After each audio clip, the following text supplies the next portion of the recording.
We are now viewing the heart in the normal anatomical position.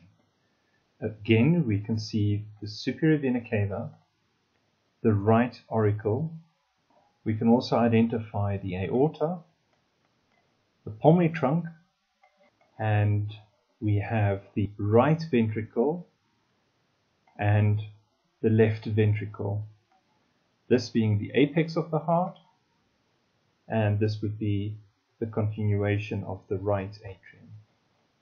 We could follow the right coronary artery as it continues towards the right margin. It will curl back towards the diaphragmatic surface, but will also send off a right marginal artery.